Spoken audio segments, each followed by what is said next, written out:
two things to always bet on are data and compute, and that, you know, fancy schmancy, too smart for their britches AI expert systems always lose to data and compute.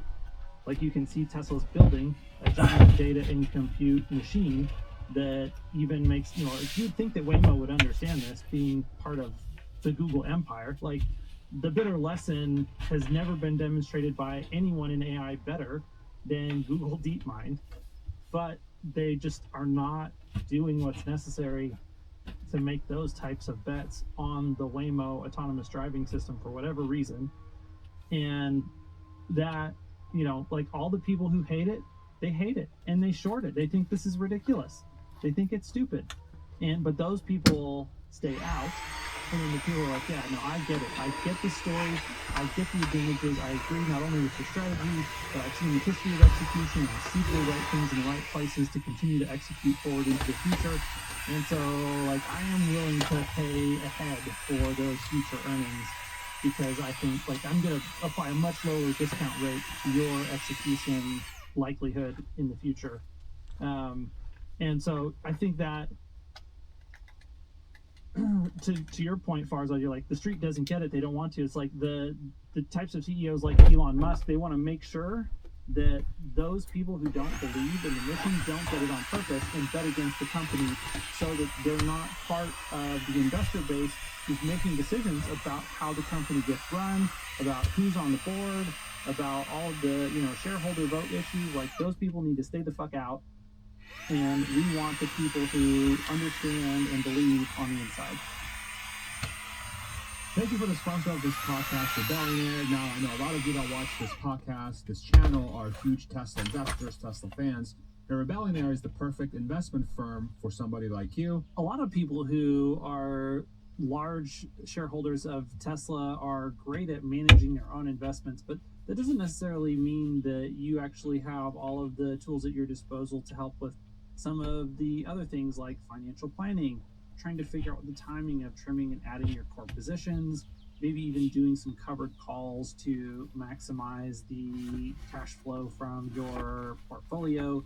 And these are all services that Rebellionaire is specifically built to be able to help you with. And they're not like other financial firms that are just generic firms that have generic cookie cutter advice, and a lot of times really look down on investors like yourself who have large concentrated positions that they view as being too risky, or that they really don't want to either facilitate for you or to even be involved in advising someone who is so willing to take risks that they view are unacceptable. And the reason why you won't get the cold shorter is because Rebellionaire understands you, because Bradford and Matt, both who work at Rebellionaire, I'm sure you know who they are if you follow this channel, they're both also retail investors in Tesla. So they understand the kind of research that goes into the story, things like tracking FSD, Optimus Robot, energy, and all the other things related to the Musk industry. So if that's something that's interesting to you, go ahead and check them out. Go to rebellionaire.com/Farzad, rebellionaire.com/Farzad. We'll have a link for that in the description in the comment section below. And that's how they know that we sent you. Now, back to the podcast. You know what's interesting about that? I remember listening to that pod. It was such a good pod. I highly recommend everybody goes and checks it out with Pierre Diamandis and Palmer Lucky on the Moonshots, right? That was when they were in the podcast series. So I think it's like 2 or 3 hours long. I forget how long it is. But I remember him specifically saying, I have to go out and say some crazy shit so that to make sure. And I'm like, as soon as he said that's funny, you bring that up, right? I'm like, wow, Elon's been doing that for like his whole life.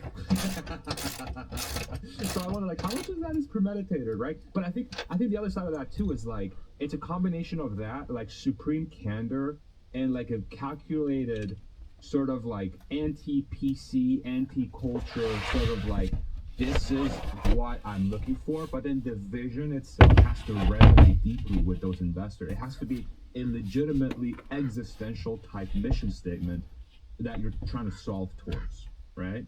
Go ahead.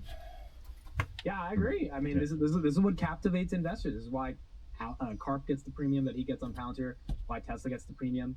Hood is getting a premium, even though they are putting up, 50% revenue growth. They're buying back 1.5 billion. There's not a lot of companies that can put up 50% growth and buy back their stock. Usually it's one of the others. The fact that they're doing that is incredible. But I agree. I mean, look, if you believe in Vlad's long-term vision of where financial ecosystems are going to go, if you believe in Karp's vision around the future of the West, you believe in Elon's vision around AI, it's easy to pull forward that demand. And, you know, hedge funds say, oh, that's just dumb retail buying into a narrative. I'm like, but those stocks have done incredible over the past 5 years. They've beaten the S&P. They've beaten probably any sophisticated strategy that Vanguard has come up with for their clients. And it's because when you have a cult of investors that actually believe in the future, this is a market where the future is the only thing that matters right now. All right. Can we switch gears to Palantir real quick? Did you have any more questions, Hans, on Hoodie? No, that's I think a good, opening segment because I do want to talk about Palantir. It's been on a tear. Yeah, it's been on a tear. So okay, again, as somebody from the outside looking in, when Amit came on the podcast, what was it, like a year ago, or however long it's been, when you finally got me up to speed as far as what Palantir's true potential was in the long term, and it finally clicked for me that this is like a civilization OS. Yeah, like that's how I view Palantir. It's like long-term potential civilization OS. And then, but here's what's funny. So when I look at today's, because I'm trying to figure out when to go in. Like I'm actually looking at, I want to think about when do I start building a Palantir position, right? It's like don't time the market. Just start buying. But then I look at, and I'm a Tesla investor. Okay, I'm an all-in Tesla investor. Okay, every dollar that I have in stocks is in Tesla stock. Okay, and I should know about valuation. I'm very deeply okay. Then I look at so I'm like, okay, Palantir, $200 billion company. Okay, cool. $1 billion in revenue. No. 4 billion, $1 billion in free cash flow. Fair enough. $4 billion in revenue, $1 billion in free cash flow. Okay, which is, I mean, that really speaks to sort of their ability to sort of be profitable, and they have no debt. They have a healthy balance sheet, right? Like these guys are lean as hell. They generate cash flow. They generate profit. They got.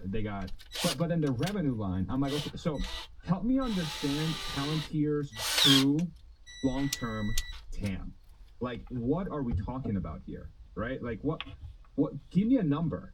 Like, help me understand how big is this replacing? Is this basically being adjacent to every cloud and sort of like SaaS type thing? Like, are we talking about a $2 trillion TAM? Are we talking about like in every single device that would ever exist on the planet, Palantir is like somehow on the foundation layer powering? Like, help me understand that so I can start buying the fucking stock. Okay, so I think to start off this, let's just first address the valuation. The stock is expensive, obviously. $300 billion market cap. It's a bigger market cap than Salesforce, and Salesforce does a decent chunk of free cash flow. I don't know how to explain the valuation from a quantitative perspective, and I haven't been able to explain it since around $50. By the time I got to 50, I was like, this is really it's getting up. It was at 16 in January last year. Now it's at 50. It ended the year at 80. Now it's at 130. Hit 133 last week. I'm like, I have resorted to finding qualitative ways to explain the valuation because I kind of sound stupid if I try using just the pure numbers, because the numbers don't really get you there. So then it begs the question, right? If you can't get there through the numbers, but you still want to buy the stock, and I bought some stock before earnings at 124. So I bought it. I bought it at 6. I bought it at 20. I bought it at 30. I'm buying at 124. I want to just get more shares as well. Why do I still want more shares at this valuation? Because that's a real quote. They invited Karp to their investor day. They said, our revenue taker, which is what we need to get a multiple on our stock. Just for the audience, CAGR is compounded annual growth rate. It's just basically like you compounding your growth. Yeah, and so if you double your CAGR, just to put a flying point on that, that doesn't mean that 10 years from now you're going to make twice as much money as you make today. It's more like 100 times more money in 10 years. Because you're compounding. Because each year is getting bigger, and each year is bigger on the bigger number. Go ahead. And the question is why? Well, Palantir has built an agentic solution. We hear a lot about agents, an agentic solution to automate workflows in the process of underwriting, which is what AI is used in the business of underwriting insurance, to be able to make a spread on the money that they bring in. And so the company has 769 customers. There's less than 1,000 customers, government and commercial. Revenue growths are at 40%. They re-accelerated revenue. That's fine. I think they got to get to 50, 60% to really begin to make sense of the multiple that they're getting. But the point is, this company should have 8,000 customers. Salesforce already has 8,000 customers. Snowflake already has 5,000. And Palantir is making the same amount of revenue as a Salesforce. It may be just a little bit under that, but like basically the same, 3.5 to 3 billion, with a tenth of the customer base. And so when you just think about the pure opportunity at scale and then TAM, I think that is why the street gets countered multiple that they're giving, because the quantitative numbers don't make sense for it, but the qualitative numbers start to point to a very different story. OpenAI is worth $300 billion in the private markets. They're not even profitable. Counter's actually delivering results to an AIG, to an Airbus, to a BP, to a DoD, to UK Ministry of Defense, and they're profitable. So I think when you put all that together, and then you give Karp a little bit of a premium, because this guy can actually inspire people to care about his company, that's where you get Pounter's multiple at where it's trading. Let me make a couple of additional points to Amit, and I'll say this first, giving the disclaimer that I'm currently trimming my Palantir position to try and create funds to go into Tesla options, because I love Palantir, but just right now at the timing of the cycles, I feel like I just can't not have Tesla leaps moving into the next 2 years as we're rolling out robotaxis and Optimus robots. But that said, this is what my personal assessment of kind of what's going on. It doesn't really answer your TAM question, but just as far as an analysis, I think that one of the things that Amit said was, it seems like smart money is really, or Wall Street money, big hedge fund money, is valuing the stock very highly, which is kind of different than some of the other companies that we've been talking about. I think part of the reason for that is that these people are hearing from in their circles, hey man, you got to try Palantir, or hey man, Palantir absolutely on fire, like kicking ass and taking names from my business. So it's like similar to like how when the Model S first came out for Tesla, like, and that's how like fanatics like us, sort of like you and I, Hans, and other people were like, holy shit, this is so much better than a gas car. It's just unbelievable. So it's that sort of same thing. It's like people use the product, they're mind blown by it, and the word of mouth spreads. It's like, bro, you gotta get Palantir. It just makes your life so much better, etc., etc.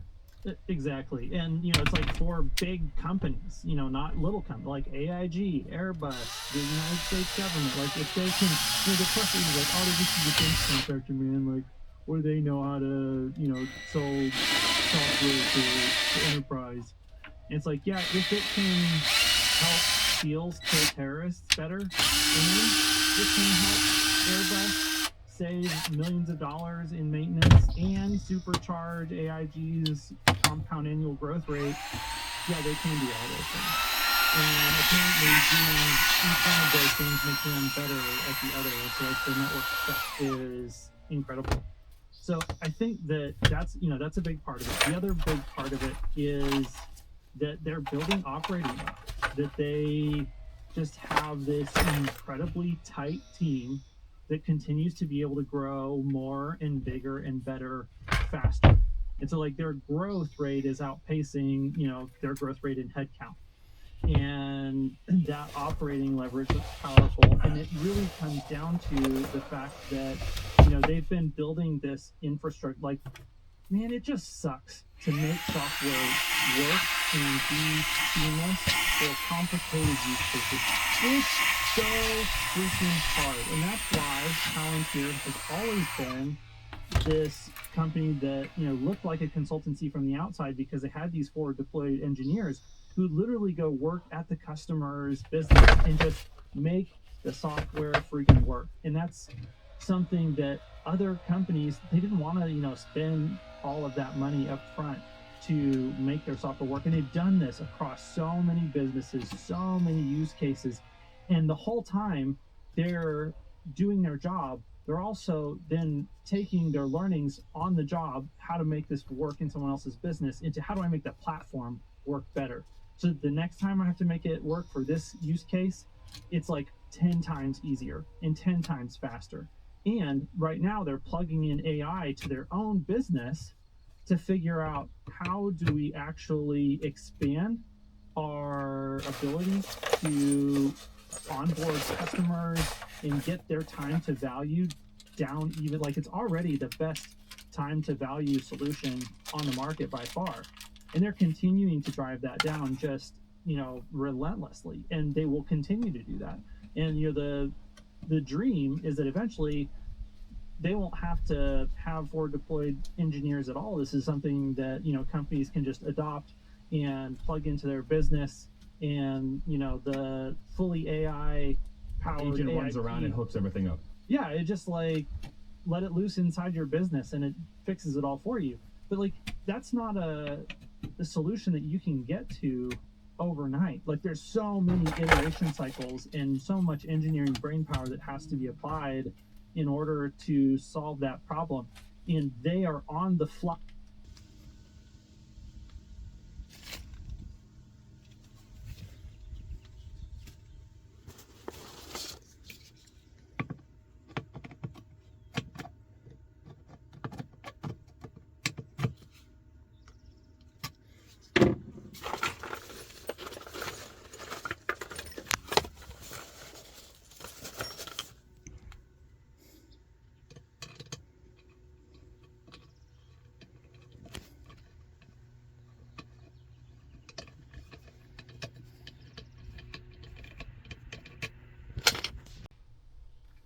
Wheel that makes that path something that is realistic and possible, and no one else is doing that.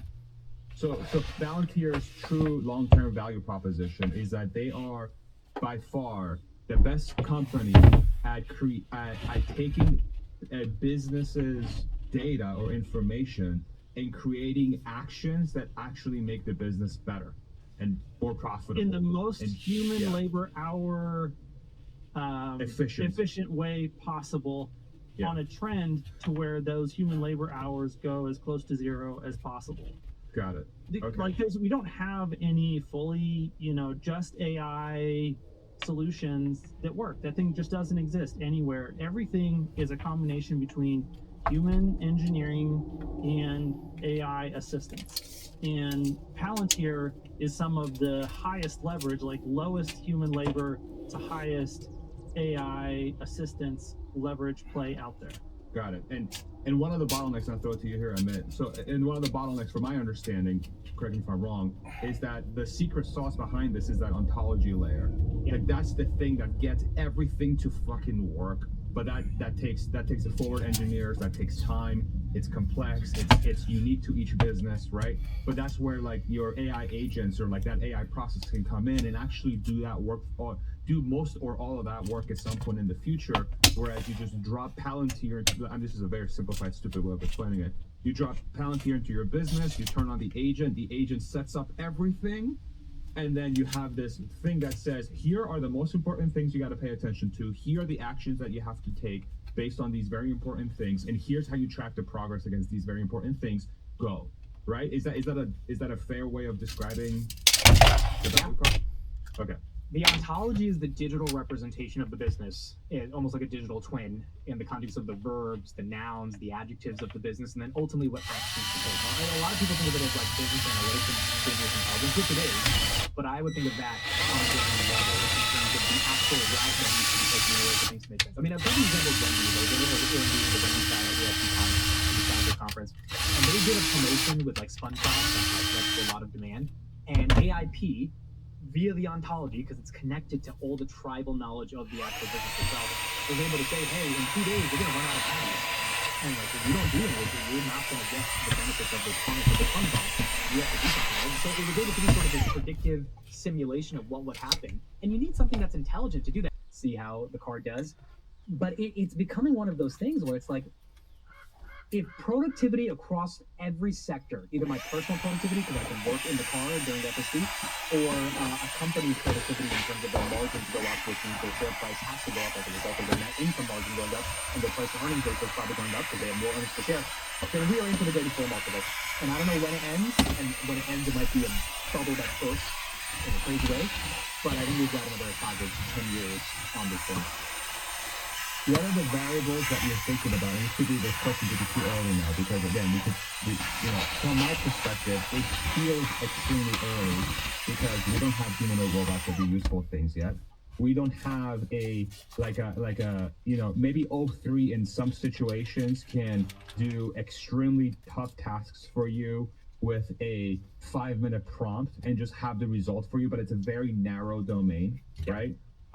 Agents aren't really ramped up that much. Fully self-driving vehicles where you don't even have to worry about going from point A to point B very cheaply doesn't exist. We still have a giant energy bottleneck to actually power these systems. We have a chip bottleneck for compute, et cetera, okay? Like,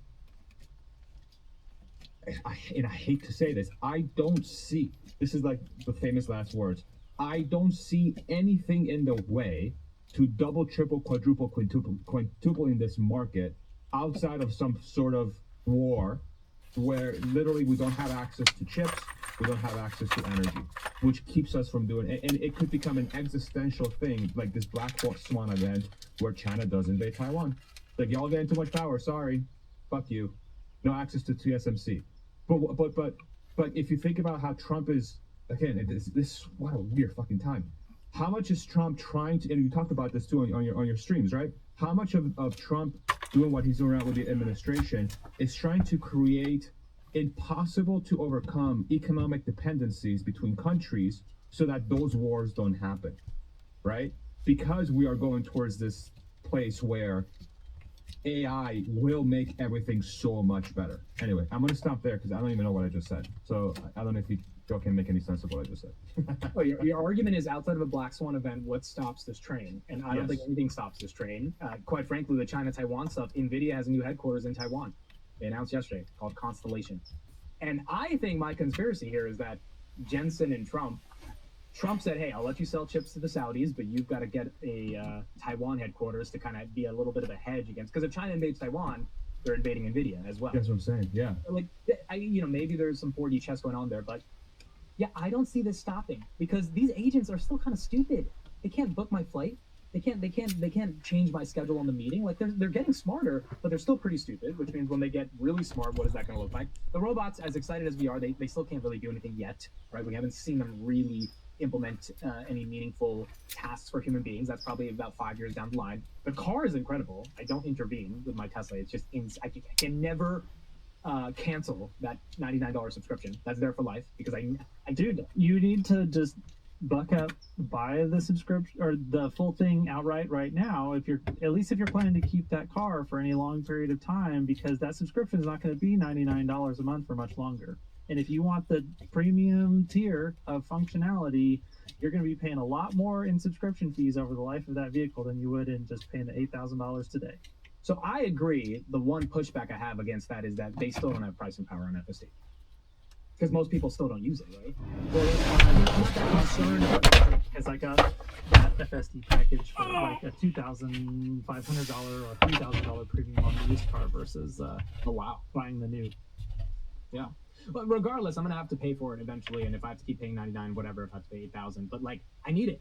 I need the damn thing because it's so good. And when you make a product that's just so good, like a Pouncer, like a Hood, like you just keep using it, right? So I don't think anything stops the train. I think there's new products every single day. Like I'm working on something on Pouncer's AIP. I might be launching it later in the year. I'm working with a friend. We're building something. That's all because of AIP. Like there's so many different businesses and startups and new ways of thinking of the world that didn't exist. Just like before the internet, they didn't exist. Now with AI, it's going to hyper accelerate. I am concerned what it means about jobs because maybe businesses don't need that many jobs if they have AI doing everything. But it does mean as shareholders of these companies, we should be able to benefit from the greatest increase in market capitalization over the next decade. And anyone who's not in the investor class needs to find a way to become an investor. And it's as easy as downloading Robinhood and buying some NVIDIA, and buying some Tesla, because the future's coming. Or at least the NASDAQ, something. Or the NASDAQ. Yeah. So outside of to restate what Amit said on your argument, it's outside of a Black Swan event. How does this thing stop? I would say it doesn't stop outside of a Black Swan event, but then let's hone in on those Black Swan events. Like we're doing so much changing so fast that I think Black Swan events are more likely now than they've been before. And like across a while, like we can think of the couple that we can anticipate, like China invading Taiwan, but I think there's a whole number of other Black Swan type events that we don't have nearly as much visibility or ability to anticipate because we're changing so many things so quickly on such a grand scale. Like I think that we could break civilization in a number of ways, and there's only like 2, 3, 4, 5% of the ways that we could break it that we're thinking about. Let's try not to break it in those ways. And so I think that that's what the real risk is. But that said, I still want to be invested either way. because like if those black swan events, like I don't know how to prepare for those black swan events other than I would like to participate in the rally between now and then as much as possible, so I have as many resources at my disposal to navigate the black swan events as they arise. I mean, I will tell you the one that I'm most afraid of, the black swan event, is the hyper aggregation of wealth and capability to a few. So businesses with all the compute, people with all of the self-driving cars, organizations and people with all the robots, right? And then all of a sudden, these people become gods. I hate using that word, but they become significantly more capable than everybody else. And so how will they also gain in those gains? Like what? So you need a $200 O3 subscription? Maybe it's going to be $2,000 because of how powerful it is. How many people can afford $2,000 a month if they're just being laid off by like a Microsoft or whatever? Because they're like, well, we don't need you anymore. We got the agents now. What about, okay, well, I want to go do something physical. The bot can do that now. We're good. That, to me, like that's the bubble. The bubble is the displacement of human labor. And at some point, it's going to reach a critical mass, like short of these people being able to take part of that growth. But like, I don't understand the logistical path yet for these people to be part of that growth. They're going to get displaced. They're going to look for work. The work doesn't exist. Let's say they don't have the skills to start their own business. They don't have the pain tolerance to start their own business. They don't have the know-how or the environment at home to start the business. And then that pie grows and grows and grows and grows to where it reaches a critical mass, and then you literally have pitchforks on the streets and you have revolt, right? That to me, that's my biggest black swan event. Like that's how fundamental this is. Now the counterbalance to that is like, well, we went through revolutions before, and what ends up happening is you increase the pie for everybody. So the assembly line and the automated factories didn't just put people out of work. There are now 1,000 times more factories that people can work at, right? It's just a different thing. So I don't know. This could be my AI doomerism side coming out of the whole AI robot event. But that, to me, that feels like especially at Hans's point of how quickly things are changing.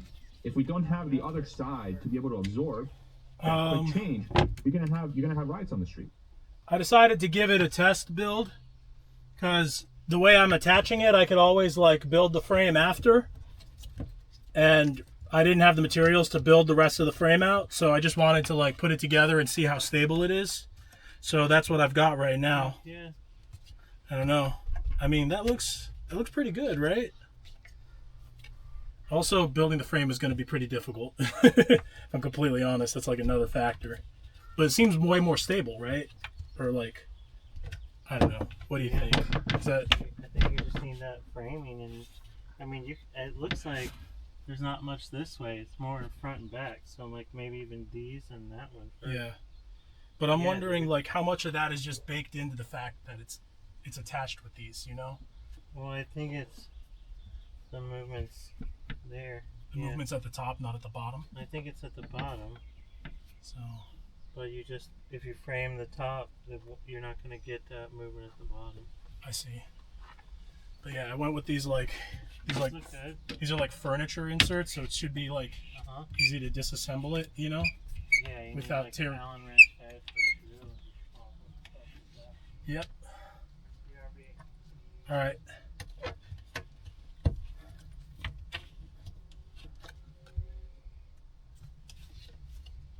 I have a friend named Steve who couldn't agree with you more. Like, he thinks Microsoft just laid off 3% of their people.